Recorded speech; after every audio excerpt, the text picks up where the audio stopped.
Sheev Palpatine, the man who would become Emperor of the Galactic Empire, was far more than just a cunning politician. He was a master manipulator, a scheming tactician, and a dark prodigy of the Sith, orchestrating one of the greatest power grabs in galactic history. But how did he achieve such an iron grip on the galaxy? Throughout the prequel trilogy, we witness Palpatine carefully weaving his influence into both the Galactic Republic and the growing threat of the Separatists, subtly controlling both sides of a conflict that would ultimately dismantle democracy itself. Yet his schemes are so layered, his deceptions so masterful, that it can be difficult to fully grasp the intricacies of how he manipulated the Republic's downfall and engineered his own ascent to absolute power. In this video, we will explain the steps Palpatine took throughout the course of the prequel trilogy to transform from a seemingly unassuming senator of Naboo into the Dark Lord of the Sith who ruled the galaxy with fear and tyranny for over 2 decades.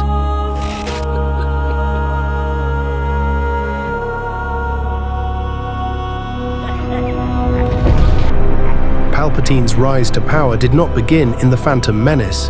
It began long before, as he trained in the ways of the Sith under Darth Plagueis, slowly and methodically setting the galaxy on a path toward his own rule. Palpatine was born on Naboo in 84 BBY to a wealthy and influential family, but from an early age he displayed an unsettling ambition and a lust for power. His path to the dark side began when he came under the tutelage of Darth Plagueis, a Sith Lord who sought to manipulate the Force itself to create life and conquer death. Unlike some dark side users, Palpatine was never trained as a Jedi prior to his becoming a Sith. From the very beginning of his training in the Force, he was groomed in the ways of the dark side. Palpatine was around 17 to 18 years old when he was discovered as a Force-sensitive individual by Darth Plagueis, who sensed his potential and began secretly influencing him, teaching him the ancient Sith arts. Over time, Palpatine fully embraced the Sith way, ultimately killing his entire family and pledging himself completely to the Sith. Plagueis then officially made him his Sith apprentice, Darth Sidious, setting him on the path that would ultimately lead to the downfall of the Republic and the rise of the Galactic Empire. Palpatine learned to hide his true nature, mastering deception and political intrigue while growing stronger in the dark side. Unlike Sith Lords of old, who sought power through brute force and military conquest, Palpatine and Plagueis adopted a more insidious strategy, subverting the Galactic Republic from within. For years, Palpatine played the role of a loyal public servant while secretly positioning himself in the political sphere. By the time of the Phantom Menace, he was already a respected senator from Naboo, appearing as a modest and diplomatic figure. In reality, he was manipulating galactic events behind the scenes, including the crisis that led to the Trade Federation's blockade of Naboo. Operating under his Sith identity, Darth Sidious, Palpatine covertly guided the Trade Federation's leadership, including Viceroy Newt Gunray, into taking drastic action. He promised them political favor and protection in exchange for their aggression, convincing them that blockading Naboo would force the Republic into negotiations that would ultimately serve their interests. In truth, however, he was setting them up as unwitting pawns in a much larger game. He encouraged their use of droid armies, knowing it would provoke outrage and fear within the Senate, while also ensuring that Queen Amidala would be driven into a position where she had no choice but to seek political intervention. What the Trade Federation failed to realize was that Sidious never intended for them to succeed. He merely needed them to create enough turmoil to justify his next move. The blockade, which takes place at the beginning of the Phantom Menace, was not just an economic dispute. It was an engineered crisis designed to create political instability. And Palpatine, under his Sith persona Darth Sidious, was controlling and manipulating both sides of the conflict. At the same time that he was guiding the actions of the Trade Federation, he also was manipulating the other side of the Republic, exploiting its corruption and inefficiency. By feigning concern for Naboo while secretly orchestrating its suffering, he played the role of a sympathetic politician who appeared powerless to stop the crisis. He subtly influenced Queen Amidala, knowing that her desperation would lead her to call for a vote of no confidence in Valorum which he ensured would pass. With the Senate in disarray and the need for a strong leader more pressing than ever, Palpatine presented himself as the ideal candidate, rallying support under the guise of restoring order. As planned, he was swiftly elected as Supreme Chancellor, securing an unprecedented position of power and successfully accomplishing a major first step in his plans to take full control of the galaxy. The title, The Phantom Menace, is a direct reference to the hidden threat lurking beneath the surface of the galactic politics seen in Star Wars Episode I. While the Republic's leaders, the Jedi and even the Trade Federation, were focused on the immediate crisis of the Naboo blockade, the true menace was operating in the shadows, orchestrating events on both sides. Palpatine was a phantom in the sense that his true nature remained unseen. As Darth Sidious, he was guiding the Sith's return, yet as Senator Palpatine, he played the role of a humble and well-intentioned public servant. This duality allowed him to deceive everyone, manipulating them into unknowingly facilitating their own downfall. Unlike Maul, who was the visible Sith enforcer, striking against the Jedi in overt and obvious ways, Palpatine was the far more dangerous, unseen force, secretly and methodically laying the groundwork for his ultimate takeover.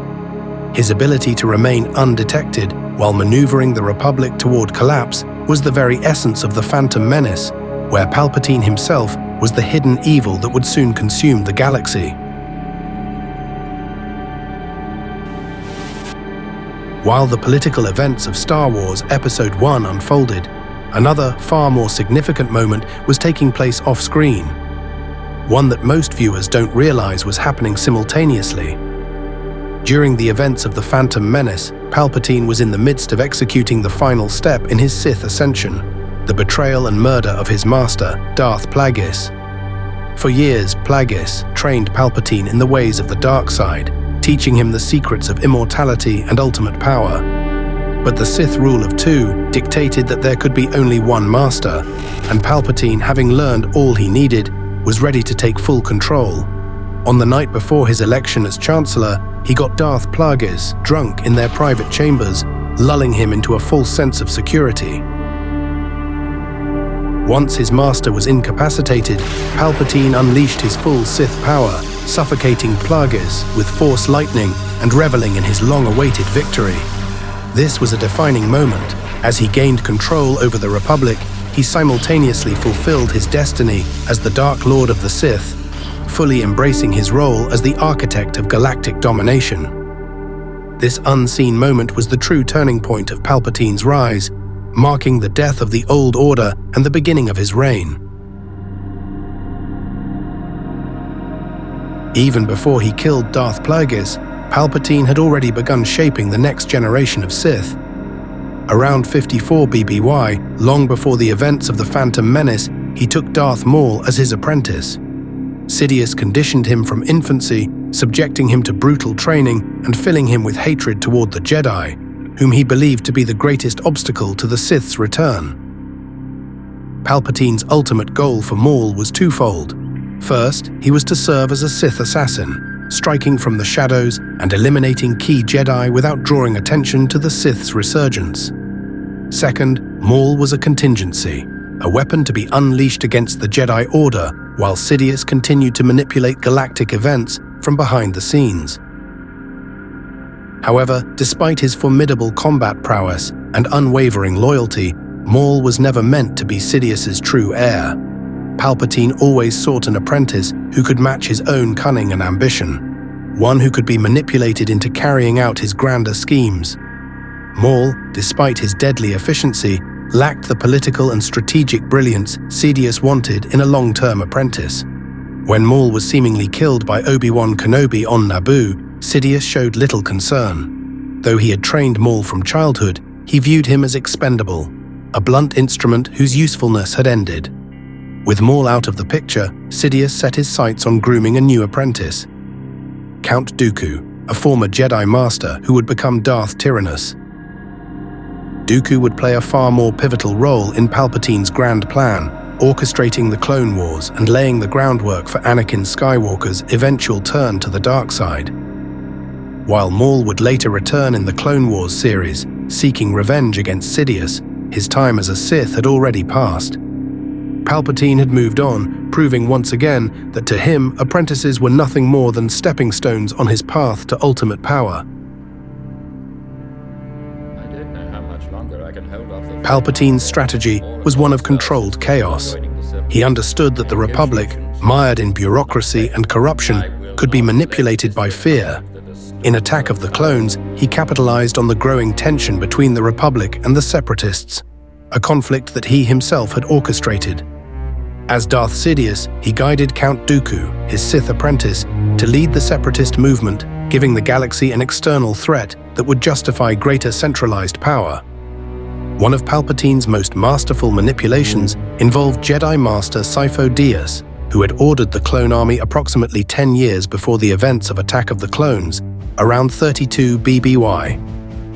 Sheev Palpatine, a member of the Jedi Council, had foreseen a coming war and believed that the Republic would need a standing army to defend itself. However, his radical views were not supported by the rest of the Jedi Order, and he was eventually removed from the Council.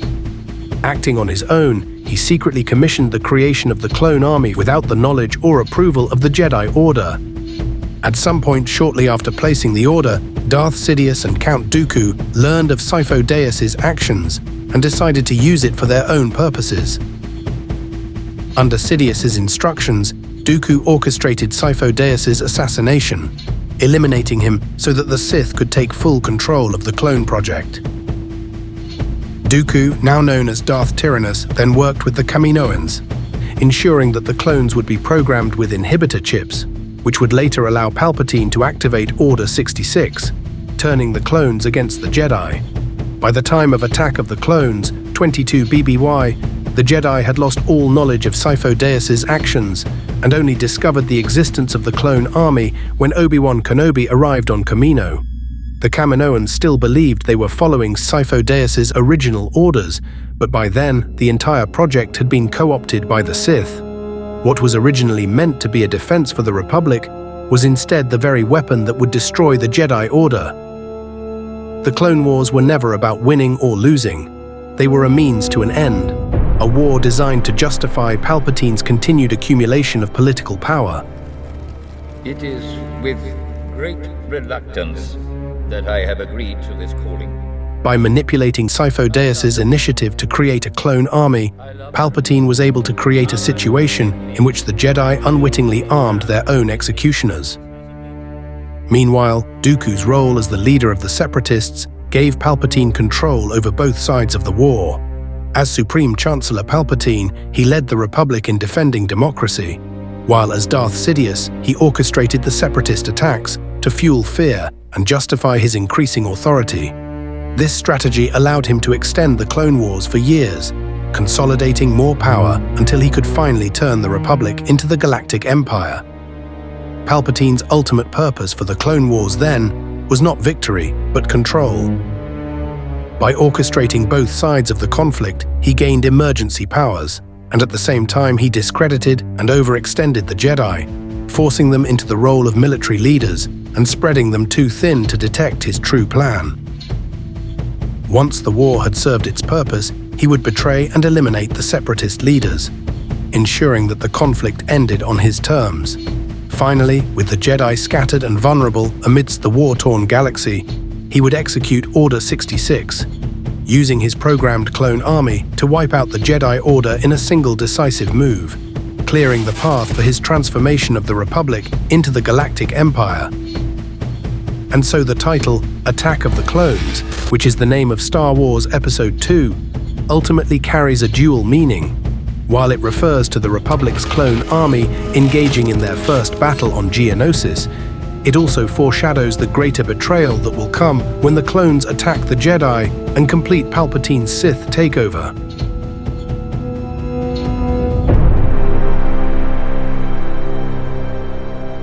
By the time of Revenge of the Sith, Palpatine had solidified his control over the Republic, slowly transforming it into an authoritarian regime. His next step was eliminating the Jedi, the only real threat to his rule. To accomplish this, he played upon the fears and vulnerabilities of Anakin Skywalker.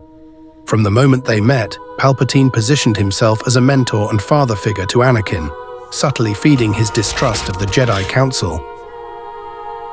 In the Clone Wars series and the novel Labyrinth of Evil, it is evident that Palpatine's influence over Anakin was a slow, methodical, and deliberate process, offering him admiration and encouragement, while also sowing doubt about the Jedi Order's intentions. The turning point came when Palpatine revealed his Sith identity to Anakin, tempting him with the promise of saving Padmé from death. This was a masterstroke of manipulation. Anakin's greatest weakness was his fear of loss, and Palpatine exploited it perfectly. When the Jedi attempted to arrest him, Palpatine staged his capture to make himself appear as the victim of a Jedi coup. Anakin, believing the Jedi were betraying the Republic, chose to stand with Palpatine, sealing his fate as Darth Vader. With Anakin Skywalker now fully corrupted and reborn as Darth Vader, Palpatine determined that the moment had come to execute Order 66.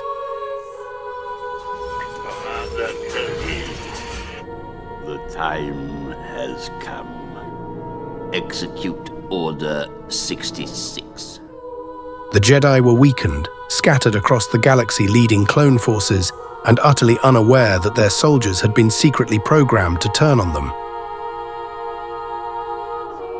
With his new apprentice by his side, Palpatine made his final move, sending a transmission that activated the inhibitor chips implanted in the clones. In an instant, the Jedi, the greatest threat to his rule, were hunted down and exterminated.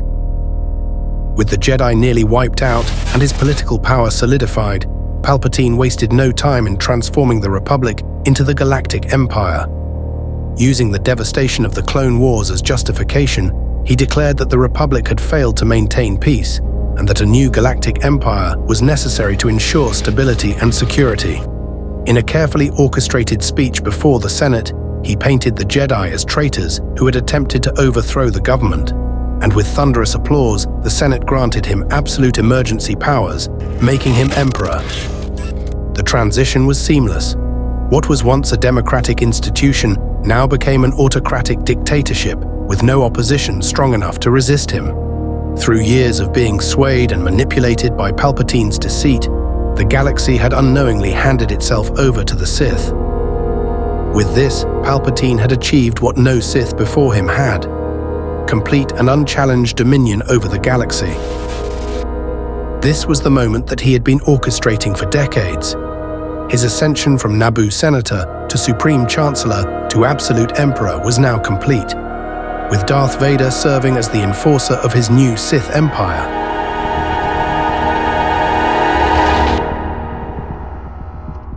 And so the title, Revenge of the Sith, refers to the Sith's long-awaited victory over the Jedi and their ultimate return to power, marking the culmination of Darth Sidious's grand plan to destroy the Jedi Order and establish the Galactic Empire.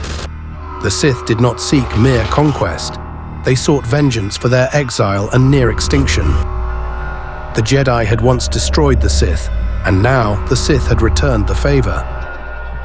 Palpatine's rise to power is one of the most compelling villain arcs in cinematic history. Unlike other Sith Lords who sought power through brute force, he used deception, patience, and psychological warfare to achieve his goals. He did not merely conquer the Republic, he convinced it to destroy itself, presenting himself as its savior while orchestrating its downfall. This level of manipulation, combined with his overwhelming power as a Sith, makes him one of the greatest villains in all of fiction. His rule as Emperor shaped the galaxy for decades, and his influence, even after his death, left a lasting impact on the Star Wars universe. His story serves as a chilling testament to the dangers of unchecked ambition, making him one of the most iconic and memorable antagonists in film history.